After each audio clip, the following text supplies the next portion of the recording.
ठीक है, फिर आगे पढ़ना है, नहीं क्या डर से पढ़ना है, देख लीजिए। मेरे कनेक्शन का कुछ इश्यू था आई थिंक।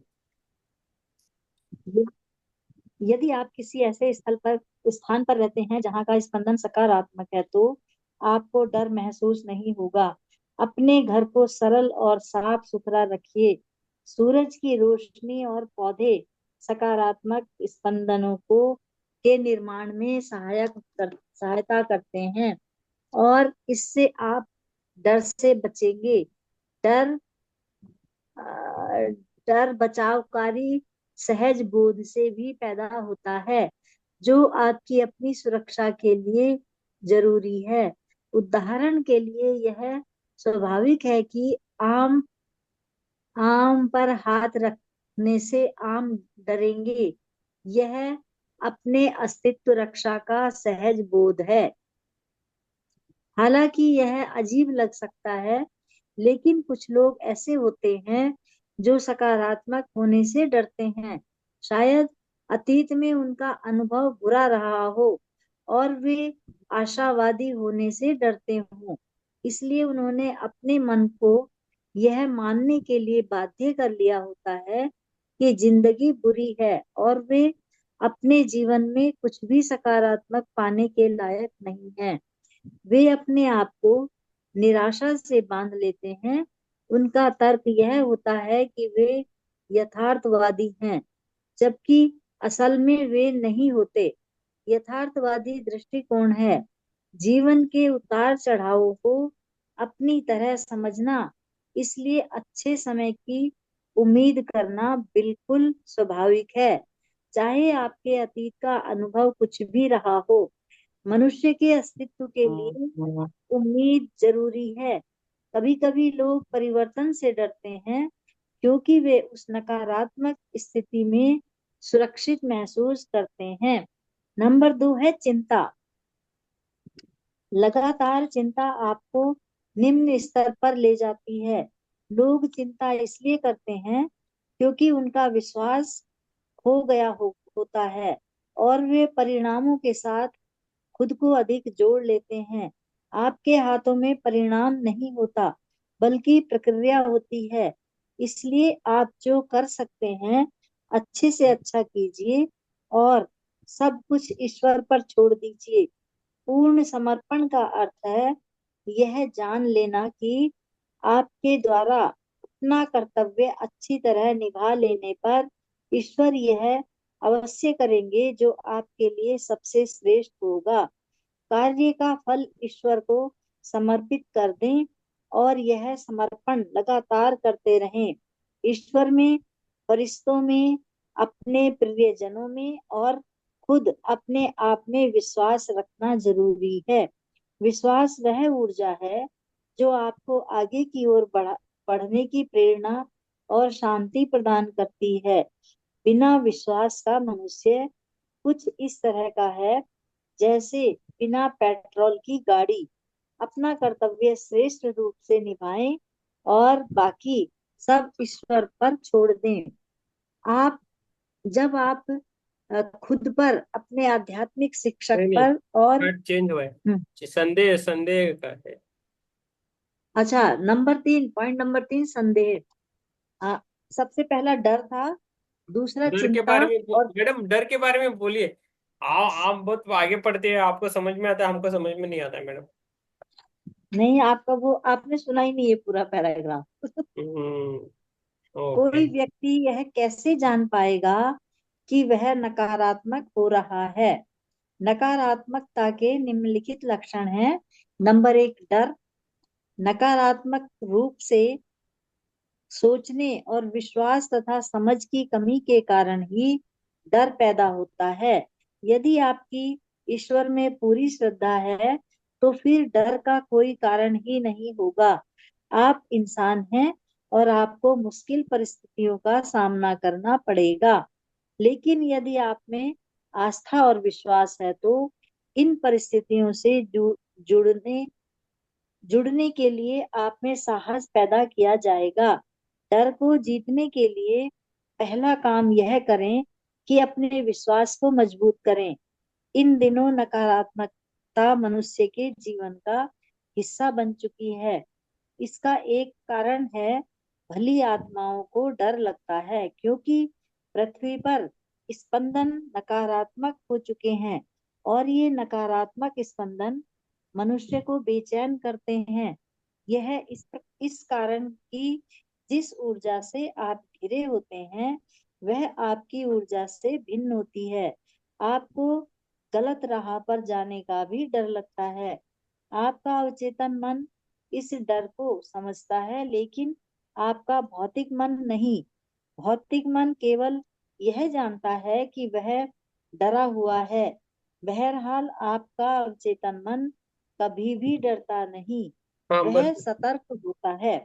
यस यस, आगे का आपने पढ़ा है, बताया नहीं। यस। अच्छा, नंबर 2 थी चिंता, अब नंबर 3 है संदेह।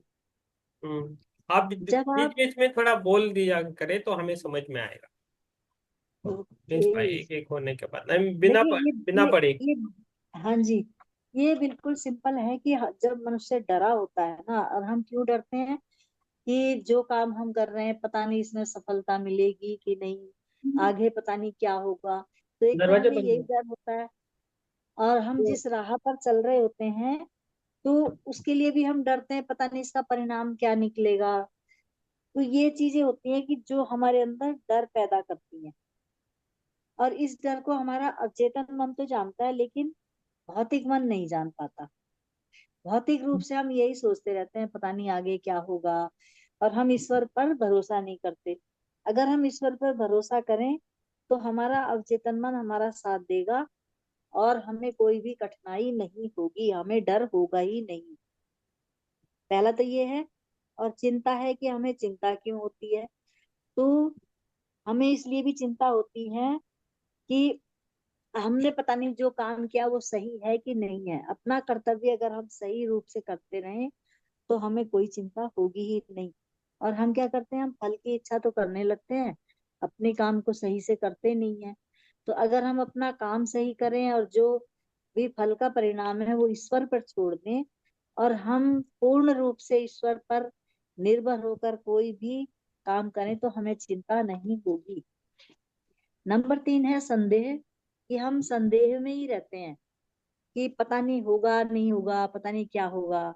जब आप खुद पर, अपने आध्यात्मिक शिक्षक पर, और सबसे महत्वपूर्ण की ईश्वर पर लगातार संदेह करते हैं, तो इसका अर्थ है कि आप नकारात्मक हो रहे हैं। प्रश्न करना ठीक है, लेकिन यदि आप आध्यात्मिक मार्ग पर हैं तो आपको अपने संदेह की जगह मन में विश्वास स्थापित करना चाहिए। अपने मार्गदर्शकों पर भरोसा रखें।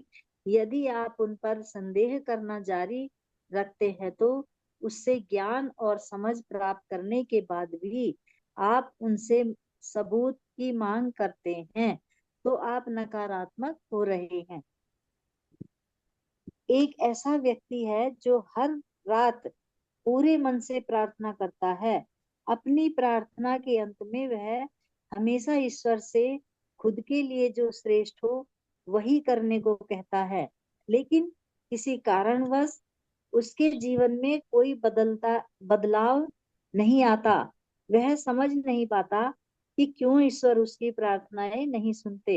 एक दिन एक फरिश्ता उसके सामने प्रकट होता है और कहता है, मेरे पास तुम्हारे लिए एक उपहार है। व्यक्ति बड़ा खुश होता है। फरिश्ता उससे अपनी हथेली फैलाने को कहता है। उपहार स्वीकार करने के लिए आदमी हथेली फैला देता है।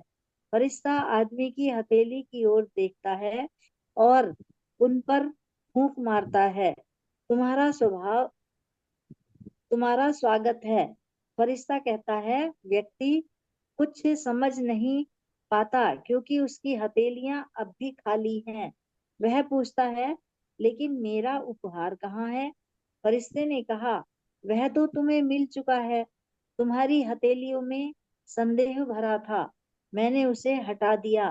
कभी कभी आपको जो मिलता है उससे बड़ा उपहार आपके पास से कुछ ले लिया जाना होता है। यह सुनिश्चित करें कि आपका ईश्वर पर भरोसा हो, न कि उन पर संदेह। जब आप लगातार संदेह करते हैं तो आपकी जीवात्मा कमजोर हो जाती है, क्योंकि आपकी जीवात्मा ईश्वर के विश्वास पर जिंदा रहती है। मैम मैम, हाँ यस मैम। हाँ, ये तो सिंपल है। हाँ, ये तो सिंपल है, संदेह है, लेकिन ये इम्पोर्टेंट है थोड़ा। हाँ। हाँ संदेह के जी। बारे में और कोई थोड़ा चर्चा करना चाहिए ऐसा लगता है। हम क्या करते हैं, ध्यान करते वक्त बहुत सारे लोग संदेह करते हैं। हाँ जी। हाँ, आपके लिए नहीं मैडम, लेकिन सबके लिए बोल रहा हूँ, संदेह करना अच्छा नहीं है। तो ये संदेह के बारे में थोड़ा बोले, सभी जन बोले, संदेह नहीं करना है कुछ भी हो। वो बोलते हैं ना, मेरा आजकल ध्यान ही नहीं हो रहा है, मुझे पहले हाँ। दिखता था अभी नहीं दिख रहा है, मेरी मुझे तबीयत ठीक विचार नहीं आते है, थे। पहले अच्छी थी अभी के नहीं हम्म। हुई, ऐसा। वो संदेह है मन में। हाँ, ये संदेह है तो ना। हाँ जी, तो वो संदेह नहीं होना चाहिए। हाँ, ध्यान में फिर कभी संदेह ईश्वर नहीं। भी हमारी मदद नहीं करते अगर हम जैसे कि पहली बुक में था, डुअलिटी में रहते हैं कि पता नहीं ये क्या है सही है कि गलत है, तो फिर ईश्वर भी हम हमारी मदद नहीं करते हैं। अवचेतन मन भी नहीं करता है। हाँ।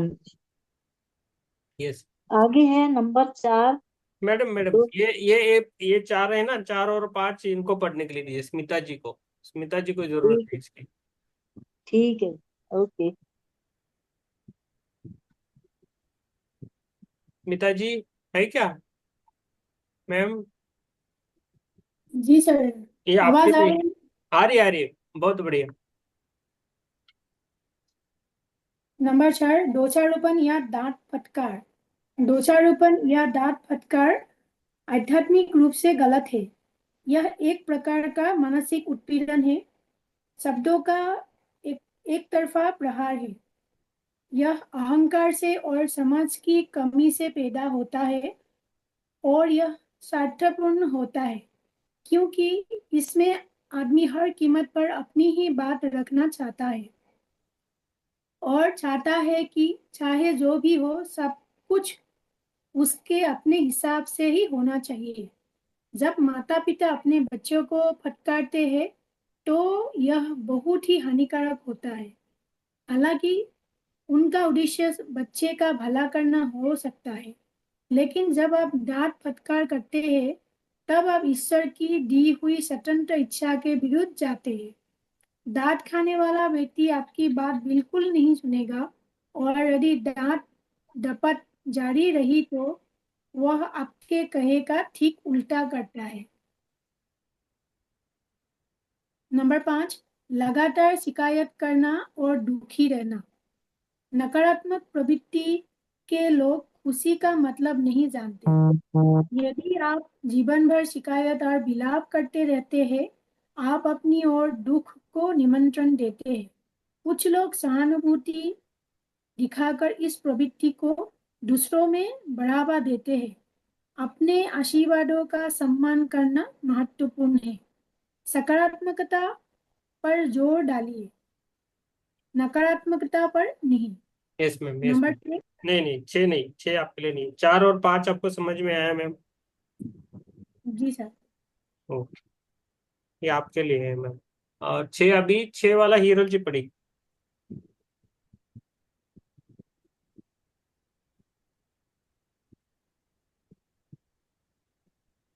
सॉरी है, मैं सबको थोड़ा रोक रहा हूँ। म्यूट नहीं हो रहा है मेरा। हाँ, हो गया हो गया। हम्म, पढ़ो। हाँ पढ़ो पढ़ो। जरूरत से ज्यादा समस्याओं का बोझ उठाना। कुछ लोग दुनिया को यह दिखाना चाहते हैं कि वे कितना कुछ करते हैं और उन्हें कितनी अधिक परेशानी है। ऐसे लोग केवल खुद का नुकसान करते हैं। यदि आप दूसरों से सहायता नहीं मांग पाते, तो इसका अर्थ है कि आप अहंकारी और नकारात्मक हैं। आप पृथ्वी पर सह-अस्तित्व सीखने के लिए आए हैं, और न कि सब कुछ अकेले हाथों खुद अपने आप करने। यह साबित की जाने की चाह कि आप हर कार्य को से संभाल सकते हैं, आपके अहंकार की उपज है। यह अस्वाभाविक है कि कोई आपसे अति मानव होने की आशा नहीं करता। ईर्ष्या। नहीं अरे नहीं, ये ये क्या समझ करे। में आएगा, ये पहला समझ में आएगा। आप पढ़ो। नहीं, आगे एक पढ़ना है, ये समझ में आएगा।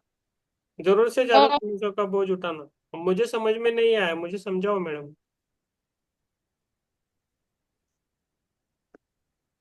तो इसके बारे में बोलना है। हम्म। कभी कभी हम लोग बहुत ज्यादा चिंता हो या कोई चीज का बहुत ज्यादा बोझ भी ले लेते हैं हमारे ऊपर, हम्म। दूसरों से सहायता नहीं मांगते, तो ये भी ऐसे लगता है कि हमारे पीछे का अहंकार है कि हमें सब कुछ करना है, हम्म। कि हम ही सब कुछ संभाल सकते हैं, हमें ऐसा लगता है। हम्म। एक एक्चुअली मिनट। ये एक नकारात्मक ये होता है। हम्म। और ये मुझे नहीं समझ में आया सर कि आपके अहंकार की उपज है, इसके बाद यह अस्वाभाविक है कि कोई मैं भी आपसे मानव होने की आशा नहीं करता। हाँ, मैं भी पढ़ती हूँ, ये मैं फिर से पढ़ता हूँ। और अगर ऐसा होता है तो हम लोग किसी पे गुस्सा भी हो जाते हैं कि उनको लगता है मतलब ऐसे।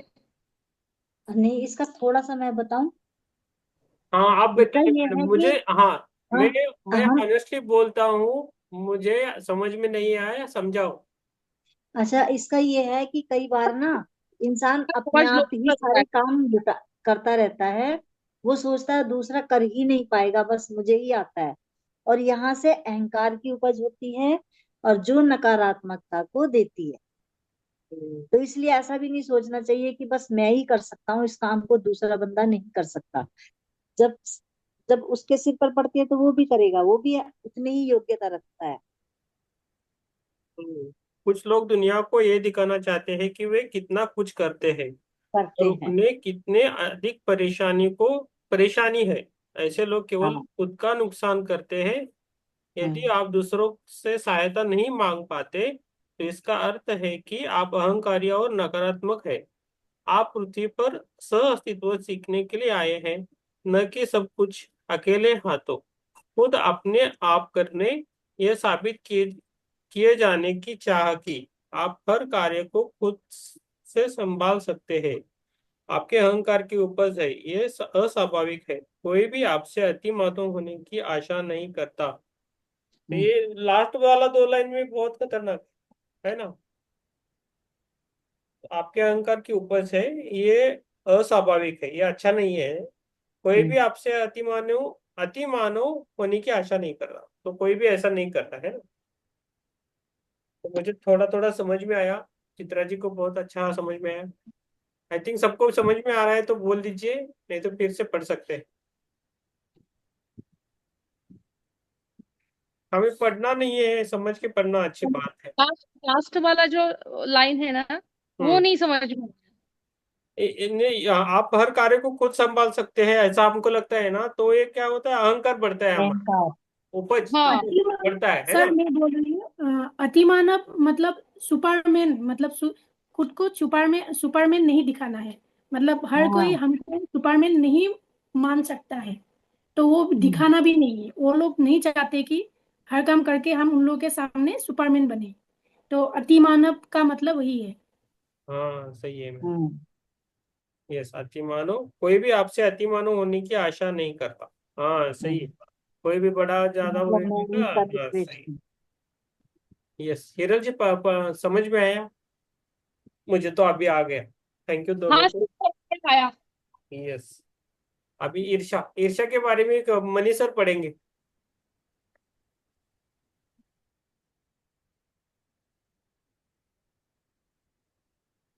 नहीं नहीं, आप अनम्यूट करो सर।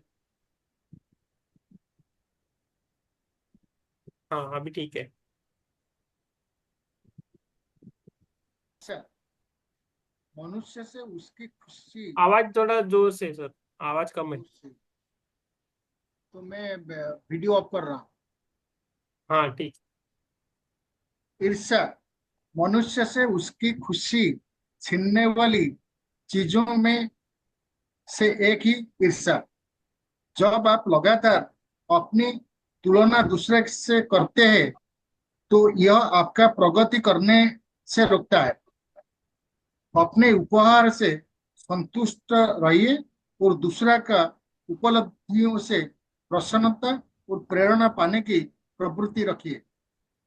जीवात्माएं इस तरह रहती है और इनसे हमें सच्ची प्रसन्नता मिलती है। जो कुछ आपके पास है उसके लिए ईश्वर को धन्यवाद दीजिए और संतुष्ट रहने की कला सीखिए। कला सीखिए। इसलिए ईश्वर को धन्यवाद दीजिए और संतुष्ट रहने की कला सीखिए। कला या यस, यस। स्मिता जी आप थोड़ा पढ़िए और एक एक 8वां पॉइंट होने के बाद हमें समझाइए। हाँ, ठीक है ना? नंबर 8, दूसरों पर दोषारोपण। हमेशा अपने अंदर झांकिए, आपको अपने दुखों का स्रोत मिल जाएगा। आपके दुख की शुरुआत दूसरों के हाथों केवल तभी हो सकती है जब यह पहले से ही आपके अंदर हो। इसीलिए दुख की जड़ तक पहुंचिए, दूसरों पर ध्यान केंद्रित मत कीजिए। स्वयं आपके भीतर जो असंतुलन है उसे दूर कीजिए। सबसे पहले खुद अपने आप में सुधार लाइए और फिर दूसरों को बदलने में सहायता करने की कोशिश कीजिए। हम्म,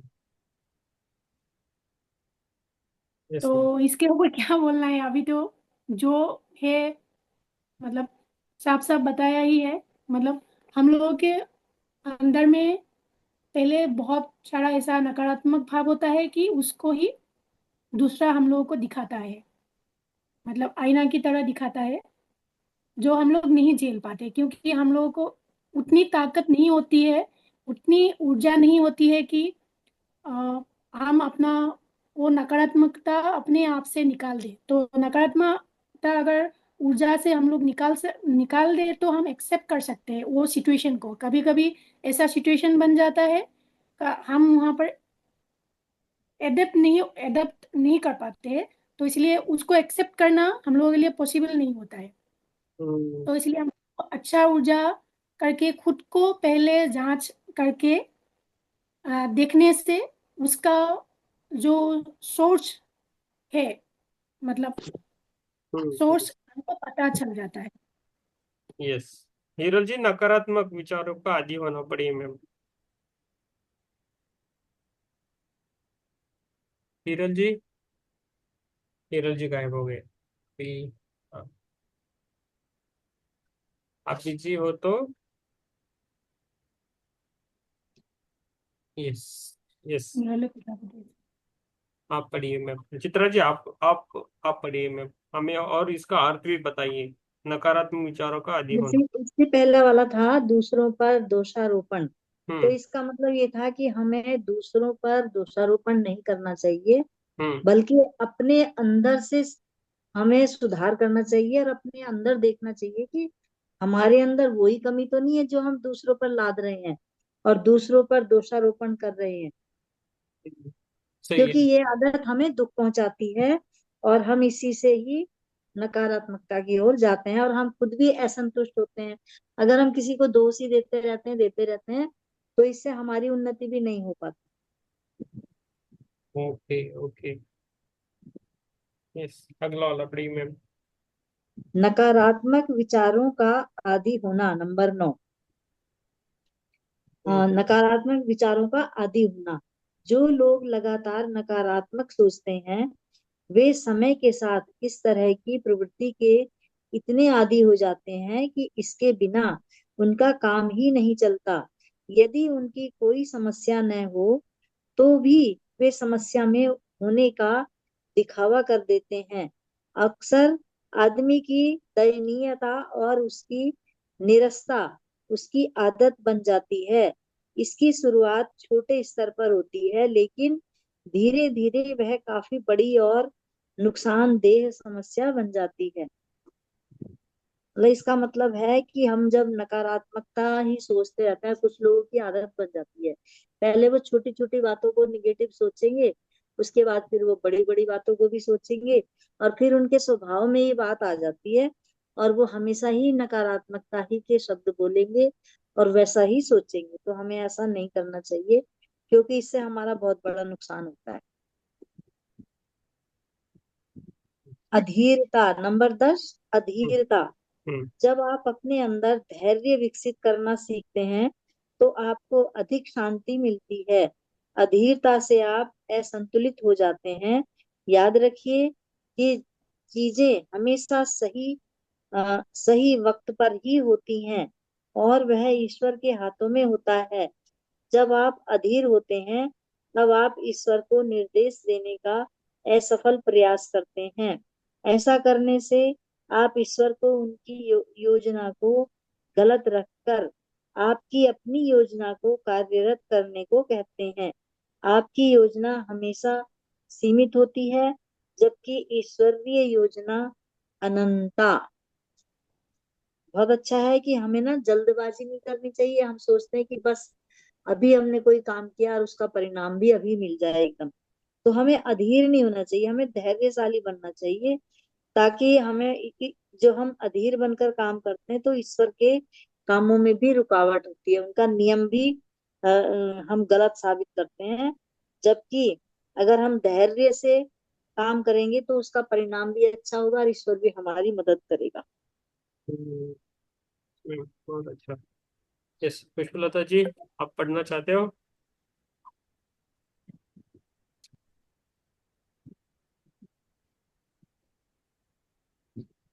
नकारात्मकता हमें शारीरिक, भावनात्मक और आध्यात्मिक रूप से किस प्रकार प्रभावित करती है? आंसर, नकारात्मकता कई लोगों की आदत और उनकी जीवन शैली बन जाती है। यदि जीवन में सब ठीक हो तब भी वे निराश, सनकी, कठोर और पराजित अनुभव करने के इतने आदी हो जाते हैं कि वे लगातार ऐसी ही ऊर्जाओं को प्रक्षेपित करते हैं। समान चीजें एक दूसरे को आकर्षित करती हैं, इसलिए नकारात्मक लोग नकारात्मक लोगों और परिस्थितियों को ही आकर्षित करते हैं और यह उनकी आत्मा के लिए बहुत ही बुरा होता है। नकारात्मक प्रवृत्ति से छुटकारा पाइए और इसकी जगह पर सकारात्मकता विकसित कीजिए। बदलाव से डरिए मत। नकारात्मकता के दुष्प्रभाव इस प्रकार हैं। ये तो समझ में आ ही रहा होगा। नहीं, मुझे नहीं आया। आप सब। यदि कोई व्यक्ति जरूरत से ज्यादा नकारात्मक मोड में रहता है तो उसको उस चीज की आदत हो जाती है कि वो हर चीज को नकारात्मक दृष्टिकोण से ही देखता है, चाहे वो अच्छा भी हो रहा हो। और ये जो बार बार इस तरह सोचता है तो वो सकारात्मक नहीं बन पाता। और ये एक लॉ, नियम है ब्रह्मांड का कि अगर आपके विचार नकारात्मक हैं तो आप नकारात्मक लोगों को ही आकर्षित करेंगे, वैसे ही परिस्थितियों को आकर्षित करेंगे। और नकारात्मक परिस्थितियों को, नकारात्मक लोगों को आकर्षित करेंगे तो वो आपकी आत्मा के लिए बुरा हो जाता है। इसलिए अपनी नकारात्मक जो आदत है, हर चीज के बारे में नकारात्मक प्रवृत्ति से सोचना, इस वाली आदत से हमें छुटकारा पाना चाहिए और अपनी सकारात्मकता का विकास करना चाहिए। इसलिए जो बदलाव हम करना चाहते हैं सकारात्मक होने के लिए, उन्हें बदलाव करते समय डरिए मत। अब ये नकारात्मकता के दुष्प्रभाव बताए गए हैं, बाकी कोई और भी समझा सकता है। सही है। यस, इधर रुकेंगे और सभी जन बोलेंगे क्या क्या पढ़ा है। हम्म। सभी जन बोलो। नहीं, नहीं, बात करके जाएंगे तो अच्छा रहेगा। ऐसा पढ़ के जाएंगे तो पिछले वाला समझ भूल जाएंगे, आगे वाला समझ में आए। बस 6 मिनट है, फटाफट एक एक टॉपिक। आज मुझे नहीं, समझाओ, मुझे समझ में नहीं आ रहा है, आज मुझे समझाओ सब। एक एक टॉपिक के विषय में नहीं बोलना, ये बोलना है कि हमने कौन कौन सा टॉपिक पढ़ा। यस। तो मैं बोल सकती हूँ, मैंने डर पढ़ा और मैंने नहीं नहीं, उतना ही चाहिए चिंता मैम। पढ़ी और मैंने अधीरता पढ़ी और मैंने अम, दोषारोपण पढ़ा। नहीं, दोषारोपण तो उन्होंने पढ़ा था। और मैंने बस इतना ही पढ़ा। ईर्षा भी पढ़ी, नहीं ईर्षा उन्होंने पढ़ी थी। ये बस मैंने इतना ही पढ़ा है। है ना, नहीं पढ़ने के नहीं बारे में बोल रहा हूँ। आप हम्म, आप तो एक नंबर हो मैम, बहुत आपने 2 बार पढ़ी है तो बहुत अच्छी आपको समझ में जैसा अंशु जी है, माधुरी जी है, प्रमिला जी है, तो हमें वो समझ में आना चाहिए। रविंद्र जी नमस्कार। रविंद्र जी महाराष्ट्र से, जालना से आ गए हैं, स्वागत है आपका। नमस्ते सर, नमस्ते नमस्ते। नमस्ते। तो बुक बुक पढ़ाई तो हो गई है, तो हमें समझ के कैसा जाना है, समझाने को भी आना है। यस। प्रमिला जी, आपको कुछ समझ में आया आज हम जो पढ़ रहे हो?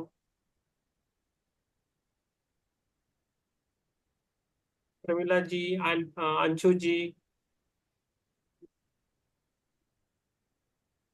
जो पढ़ता है उसको समझ में आता है। अच्छा, ये तो समझ में आता हमारा हमारा प्रश्न था कि कोई व्यक्ति यह कैसे जान पाएगा कि वह नकारात्मक हो रहा है। है। ये हमारा प्रश्न था। तो इसमें पहला पॉइंट है कि डर। हम्म। हमें डरना बिल्कुल नहीं चाहिए और गलत काम नहीं करना चाहिए, क्योंकि हम गलत काम करेंगे तो हम डरेंगे।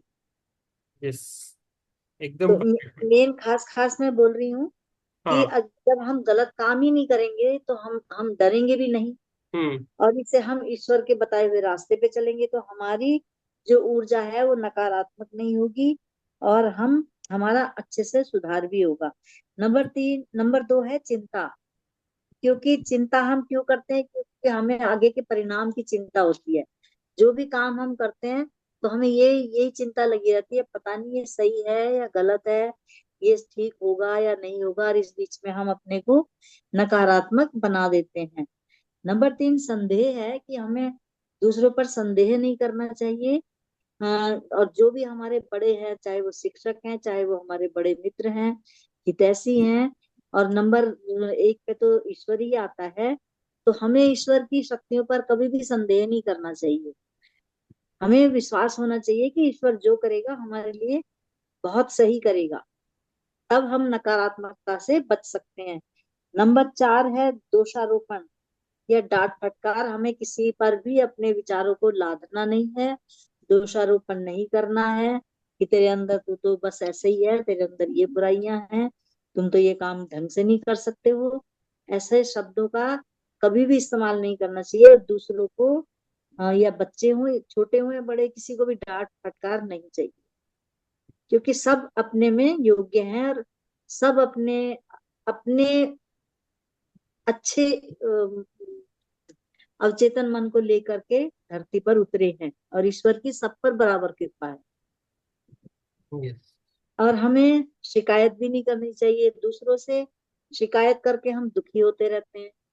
हम सोचते रहते हैं अच्छा इसने तो हमारे साथ ऐसा कर दिया, इसने ये काम नहीं करा ढंग से, और हम दुखी हुए रहते हैं बिना बात के। तो इसलिए न तो किसी पे ज्यादा सहानुभूति दिखाओ और ना ही उसको यस, डांट फटकार दिखाओ। बहुत। जहां तक हो हम्म। उसके साथ अच्छा व्यवहार करो, तो हम नकारात्मकता से बचे रहेंगे। और हमें अपनी समस्याओं का बोझ अकेले नहीं ढोना है, और ये भी नहीं सोचना है कि बस मैं तो बहुत ही होशियार हूँ, मैं ही सब कुछ करना जानता हूँ, और मैं ही सब कुछ कर सकती हूँ, और कोई दूसरा तो कुछ कर ही नहीं सकता, और हम अकेले ही लदे रहते हैं। अगला हम्म। पॉइंट है ईर्ष्या। हमें किसी से भी ईर्ष्या द्वेष नहीं करना चाहिए, क्योंकि जब हम दूसरों के कामों से जलते रहेंगे, दूसरे की उन्नति से जलते रहेंगे, उनकी तरीके तरक्की से ईर्ष्या करते रहेंगे, तो हम स्वयं ही नकारात्मकता की ओर जाएंगे, और हम कभी भी संतुष्ट नहीं हो सकते, और इससे ईश्वर भी कभी संतुष्ट नहीं होगा। यस। तो इसलिए हमें किसी से भी ईर्ष्या नहीं करनी है, और किसी पर दोषारोपण भी नहीं करना है कि हम बिना बात के ही उसको दोष देते हैं, इसकी वजह से हमारा नुकसान हुआ है, इसने ऐसा बोला था तो मेरे साथ ऐसा हो गया, इसने मुझे गालियां दे दी तो मेरा बुरा हो गया। ये कभी भी नहीं सोचना चाहिए, और नकारात्मक विचारों का आदी भी नहीं होना चाहिए। जब हम सोचते ही रहते हैं बुरी बुरे बुरे नकारात्मकता की ओर ज्यादा बढ़ते रहते हैं, तो हम इतना अधिक अपने को वो कर लेते हैं कि हम नकारात्मक ही बन जाते हैं, और इसमें हमारा बहुत बड़ा नुकसान होता है। यस, थैंक यू और मैम, थैंक यू।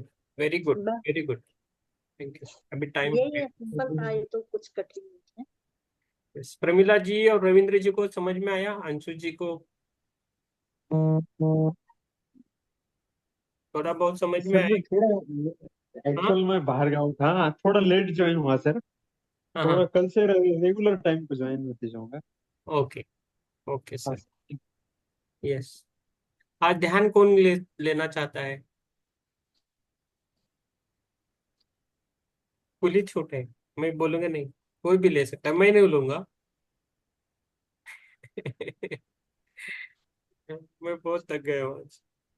मैं यही बोल रही थी कि सर लेंगे, पहले ही बोल दिया।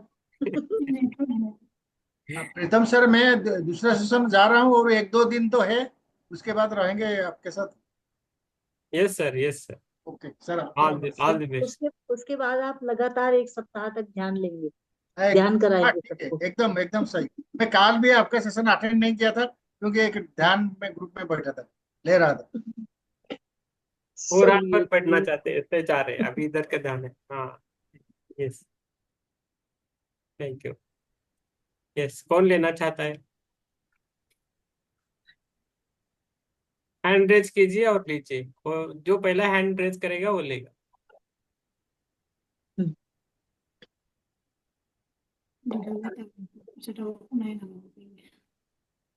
हाँ पुष्पलता ने किया होगा।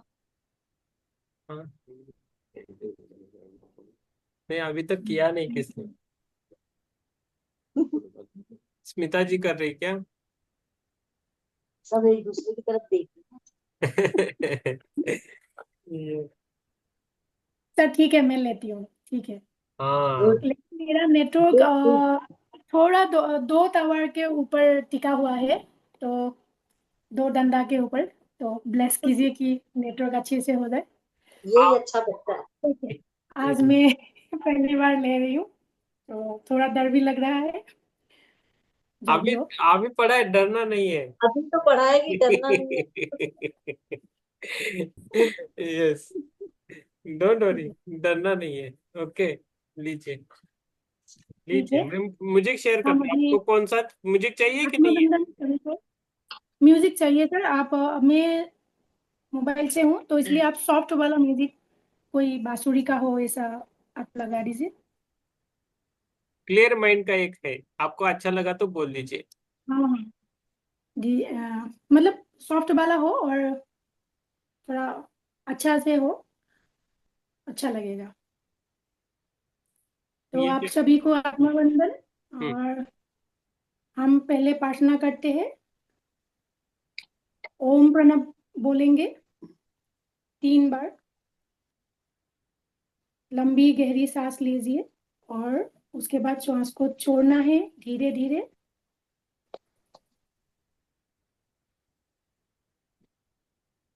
3 लॉक लगाइए। पहले पैरों का लॉक, पैर को आपस में जोड़ लीजिए।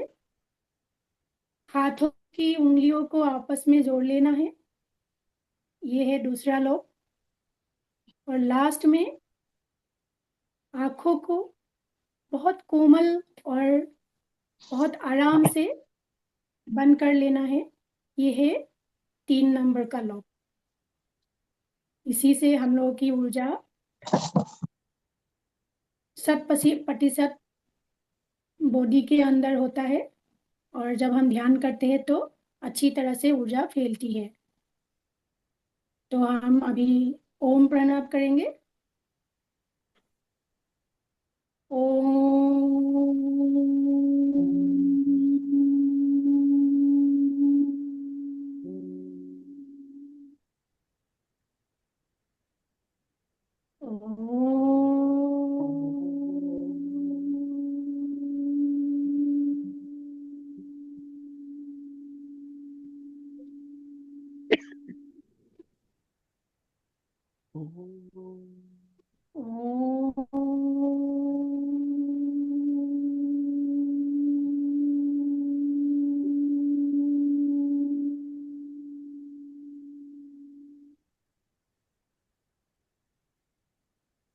सुखासन में बैठ जाइए, आरामदायक। और धीरे में से गहरा श्वास अंदर खींचना है।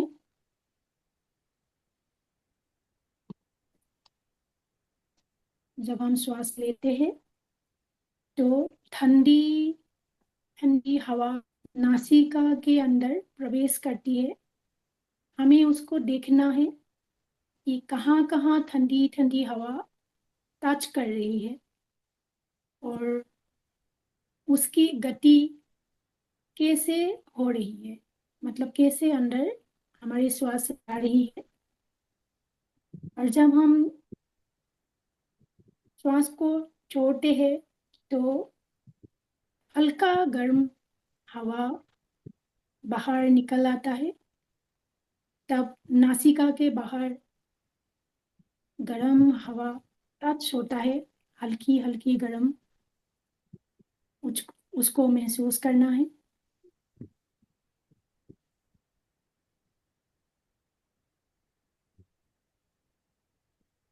और साथ ही जब हम सांस लेते हैं तो हमारा पेट में श्वास भर जाता है, तो इसलिए पेट ऊपर की तरफ आ जाता है। और जब हम श्वास छोड़ते हैं तो पेट अंदर की ओर चला जाता है। इसको भी हमको एक साथ में ही ऑब्जर्व करना है। और जो नॉर्मल श्वास, जो स्वाभाविक श्वास है, उसको ही देखना है। श्वास के साथ कोई जोर जबरदस्ती नहीं करना है।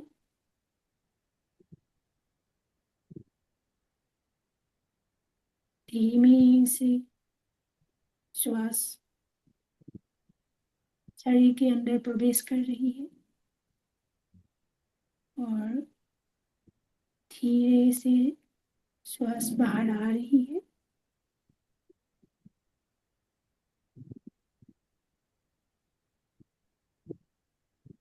इसको एक मन से देखना है, श्वास की गति को देखना है। हम धीमे श्वास ले रहे हैं कि बहुत फास्ट श्वास ले रहे हैं, इसकी गति को देखना है, इसकी स्पीड को देखना है।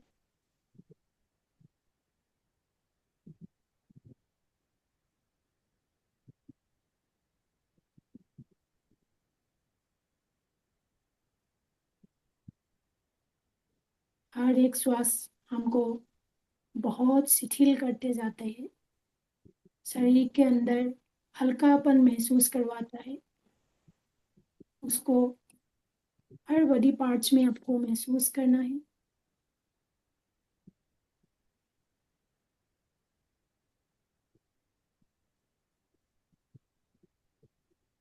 जब हम श्वास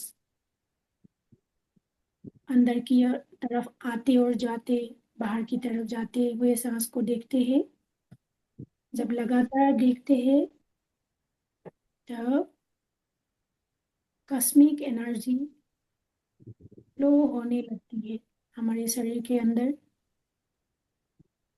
कॉस्मिक ऊर्जा ब्रह्मांड के बीच से पूरे बॉडी में, पूरे शरीर में फ्लो होने लगती है।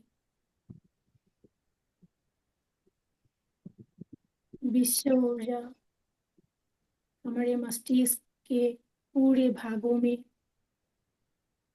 महसूस करना है।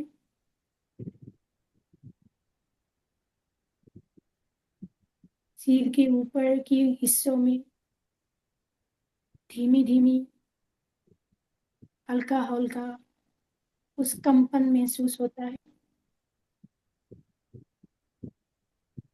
ब्रेन के राइट और लेफ्ट साइड में कुछ हल्का हल्का सा कंपन महसूस होता है, इसको देखना होता है।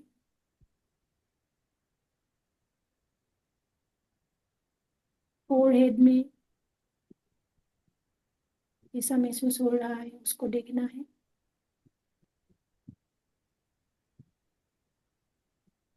हमारी आंखों के जरिए कैसे कॉस्मिक ऊर्जा बह रही है, उसको देखना है। कोमलता से बंद होती हुई आंखों को देखना है। मन की आंखों से। श्वास को पूरा धीमी गति से लेना है, स्वाभाविक श्वास, नॉर्मल श्वास।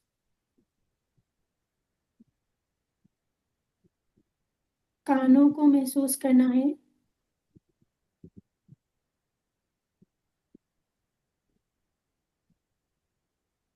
दोनों बाईं कान और दाएं कान, दोनों कानों को महसूस करना है।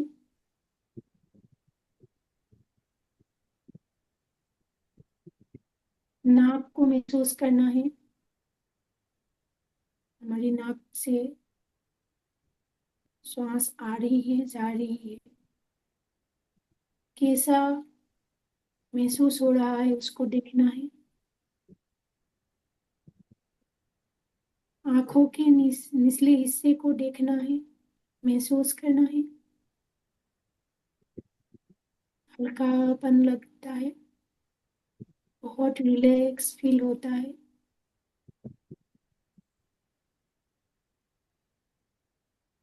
हमारे गालों को महसूस करना है,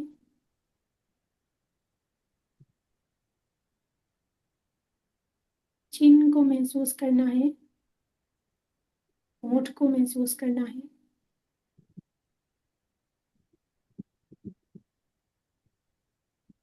साथ ही श्वास को भी देखते रहना है। कॉस्मिक एनर्जी हमारे शरीर में फ्लो हो रही है, गले के अंदर से जा रही है कॉस्मिक एनर्जी। गले के अगले भाग और पिछले भागों को महसूस करना है।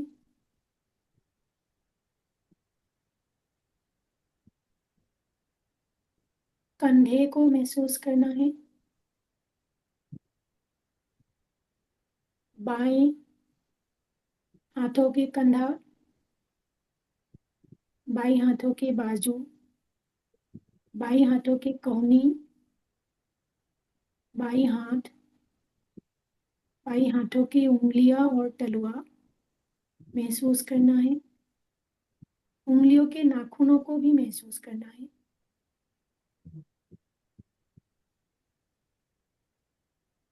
दाएं हाथ के बाजू को महसूस करना है।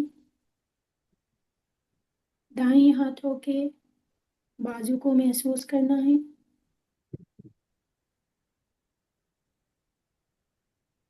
दाएं हाथ के कोहनी, दाएं हाथ, दाएं हाथों की उंगलियां, दाएं हाथों के तलुआ और उंगलियों के नाखून को महसूस करना है। उस हल्की धीमी गति से कुछ आती जाती कुछ ऊर्जा की प्रवाह को महसूस करना है।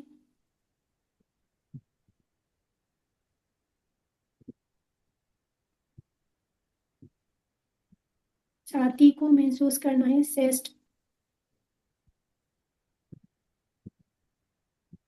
हल्का ऊपर उठना, हल्के से अंदर जाना, छाती को महसूस करना है। छाती के अंदर जो भी ऑर्गन्स है, जैसे फेफड़े, लीवर, हार्ट, ब्लेडर,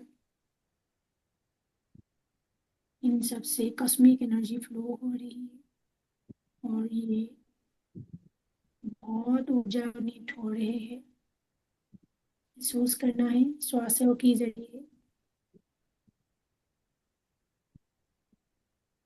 पेट को महसूस करना है,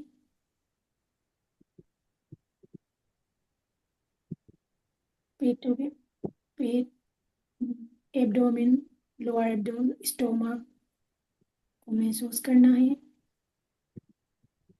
right kidney and left kidney को महसूस करना है।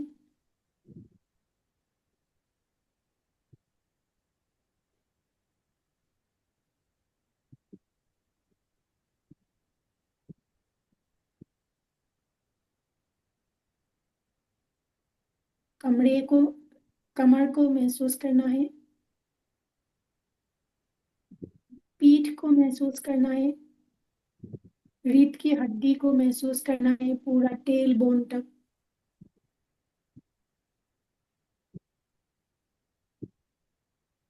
रीढ़ की हड्डी से कॉस्मिक एनर्जी फ्लो हो रही है, महसूस करना है।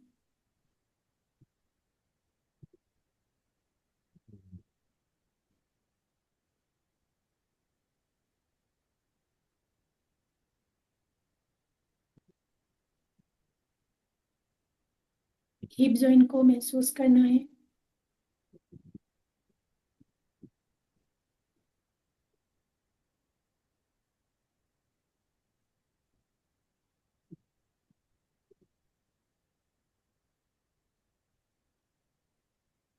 राइट थाइस को महसूस करना है,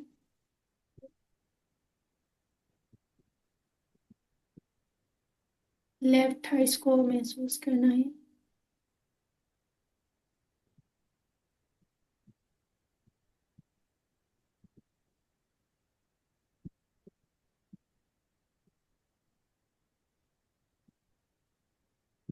राइट पैरों के नीज को महसूस करना है, राइट नी जॉइंट्स को भी महसूस करना है,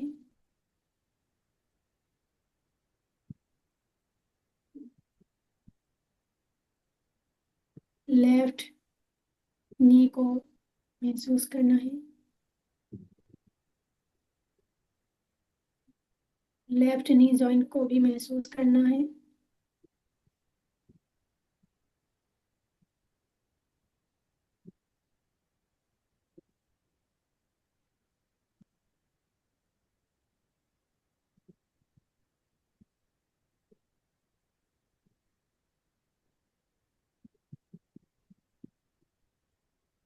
राइट लेग की कफ मसल को महसूस करना है,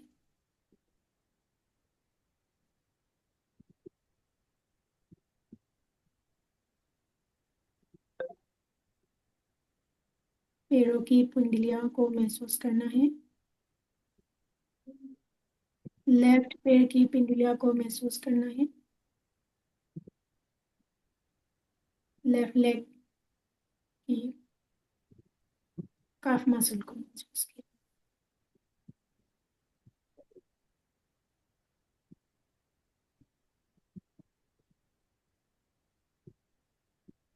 राइट पैर के एरिए को महसूस करना है, एंकल जॉइंट को महसूस करना है, एंकल जॉइंट को महसूस कीजिए, लेफ्ट पैर की एरिया और एंकल जॉइंट को महसूस कीजिए,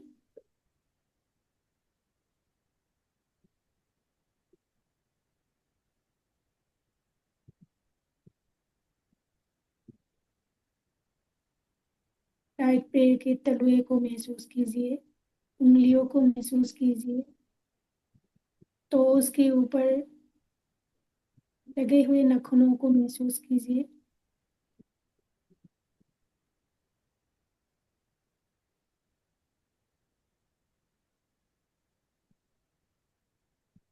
लेफ्ट पैर के तलुए को महसूस करना है, लेफ्ट पैर के उंगलियों को महसूस करना है, उंगलियों के नाखूनों को भी महसूस करना है,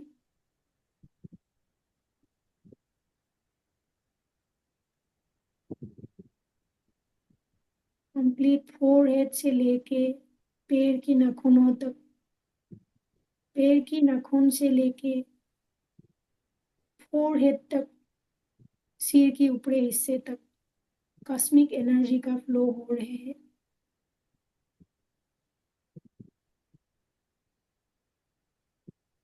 हमें सिर्फ श्वास के साथ रहना है। अगर कोई भी विचार मन में आए तो मन को फिर से नाक की तरफ लेके आना है, आती और जाती हुई श्वास को देखना है।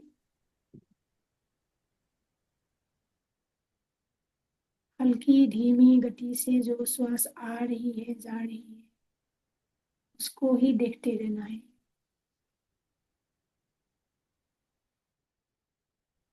श्वास को रोकना नहीं है, जोर से फेंकना भी नहीं है, बस देखते रहना है।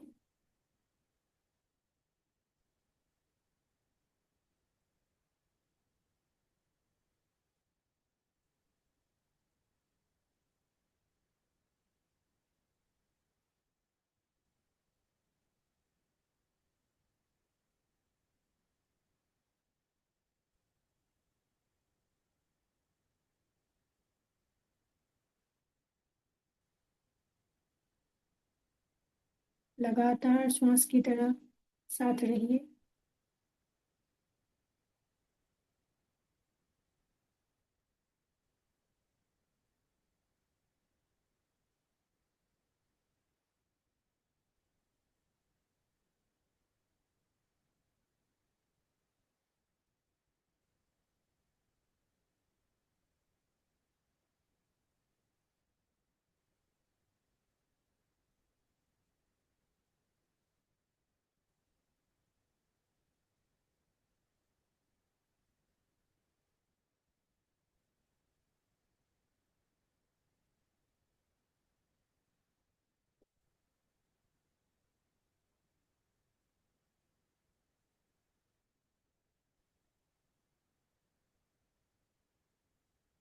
आती जाती श्वास की आवाज को भी सुनना है। श्वास लेने से कैसे आवाज हो रहे हैं और श्वास छोड़ने से कैसी आवाज हो रही है, उसको भी सुनने की कोशिश करना है।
लगातार श्वास के साथ रहिए।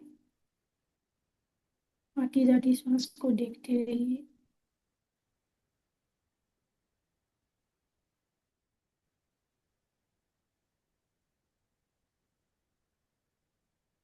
शरीर में कहाँ कैसी अनुभूति हो रही है, उसको भी देखने की कोशिश कीजिए।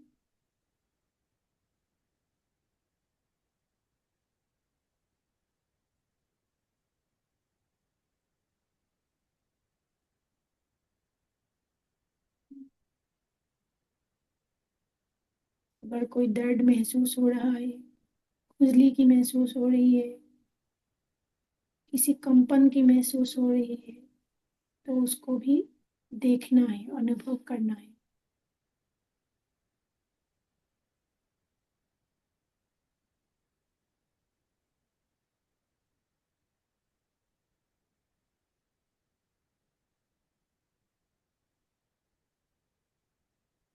हल्का ठंडी हवा श्वास के जरिए हमारे नासिका के जरिए शरीर के अंदर प्रवेश कर रही है।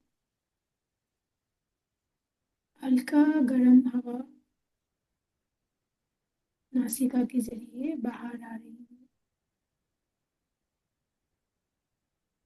नॉर्मल आती जाती श्वास को ही देखते रहना है।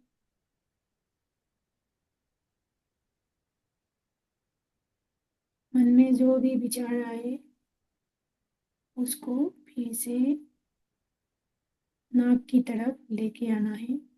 सांसों को देखने के लिए मन को लगा देना है।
ये बात आत्मवंदन सभी को धन्यवाद देना है। पहले खुद को धन्यवाद देना है, अपनी बाद में अपनी सांसों को धन्यवाद देना है।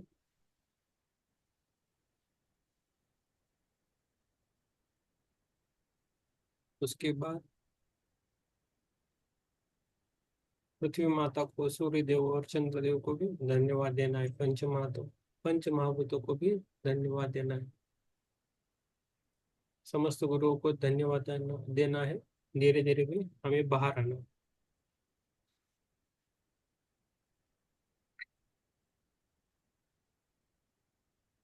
अपनी पैरों की उंगलियों को हिलाना है हल्का से। बाद में अपनी हाथों की उंगलियों को हिलाना है हल्के से। और अपने दोनों हाथ निकाल के अपनी आंखों पे रखना है। आराम से रखिए। धीरे धीरे बाहर आना है। पुष्पलता जी, हमें धीरे धीरे बाहर आना है। अंशु जी, चित्रा जी, हिरण जी, और दोनों हाथ अपनी आंखों पे रखना है 5 सेकंड के लिए। 5 4 3 2 1 0। और बाहर आना।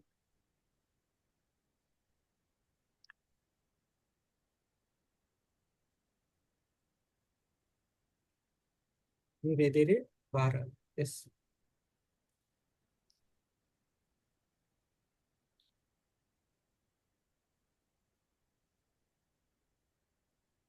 चित्रा जी, हिरण जी, आप कुछ बोलना चाहते हो बोल दीजिए। अंशु जी, पुष्पलता जी, बाहर आना है पुष्पलता जी।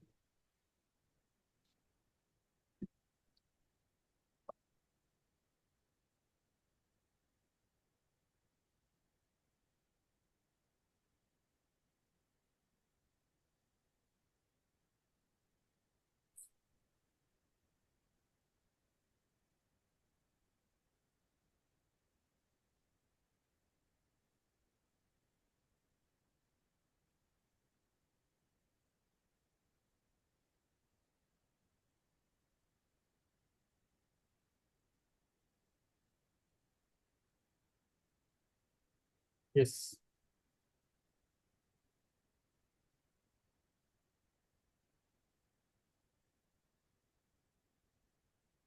पुष्पलता जी, बाहर आना है धीरे धीरे। गर्दन सीधा करना है पुष्पलता जी। यस। चित्रा मैम, रविंद्र जी, आपका पहला दिन है, कल से अच्छा करेंगे। ठीक है। Yes sir.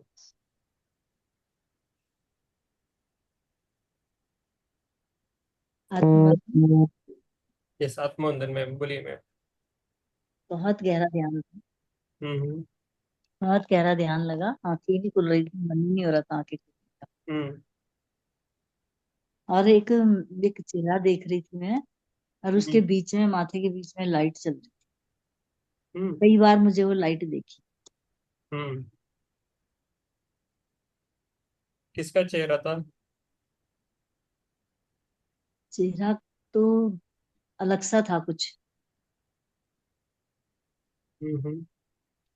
देखा है मैंने अच्छे से, लेकिन हम्म। थोड़ा अलग चेहरा था, विकृत टाइप का। हम्म।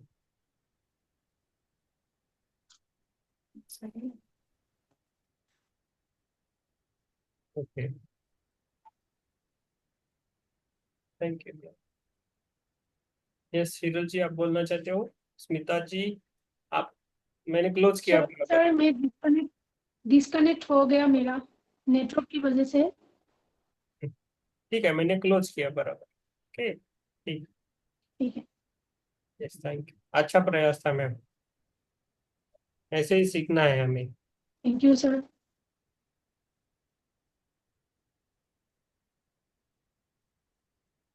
यस। विश्वलता जी, मैम को कौन उठाएगा? विश्वलता मैम, अभी उठना है अभी।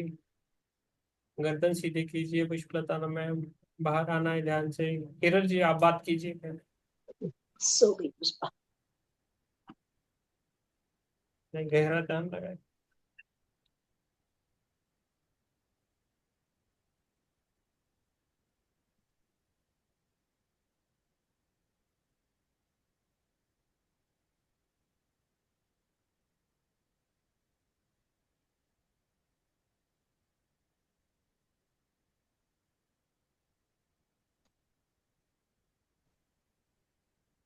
ये आत्मोदन से यस। दीपू जी कुछ बोलना चाहते हैं?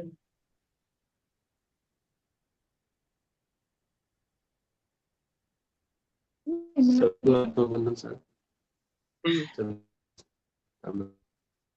हाँ थोड़ा सिग्नल ये हो। वो इसमें ध्यान ले रहा था, लेकिन आपको म्यूजिक वगैरह को सुनाई नहीं दिया, क्योंकि इसमें स्टार्टिंग में एक काम हो गया था, हमको पता ही नहीं। Okay sir, yes, okay sir. Thank you sir. Ravindra ये पुष्पलता जी मैम नहीं बाहर आ रहे, छोड़ देंगे वैसे ही। पुष्पलता मैम बाहर आइए मैम। जो अगली किताब हम पढ़ने वाले हैं वो मेरे घर में 2 पड़ी हुई है, इंग्लिश की भी और हिंदी की भी। हम्म, मेरे पास 2 थी, एक मैंने इंग्लिश वाली गिफ्ट दे दी एक सर को,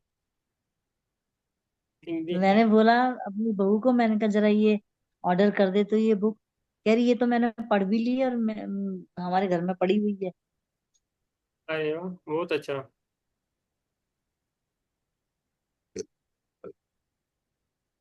यस,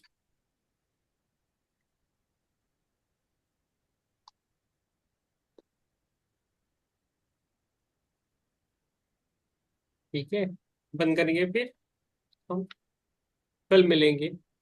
मुझे आज थकान बहुत है, पता नहीं किसे। शुभ रात्रि। शुभ रात्रि सबको, शुभ रात्रि, कल मिलेंगे। यस,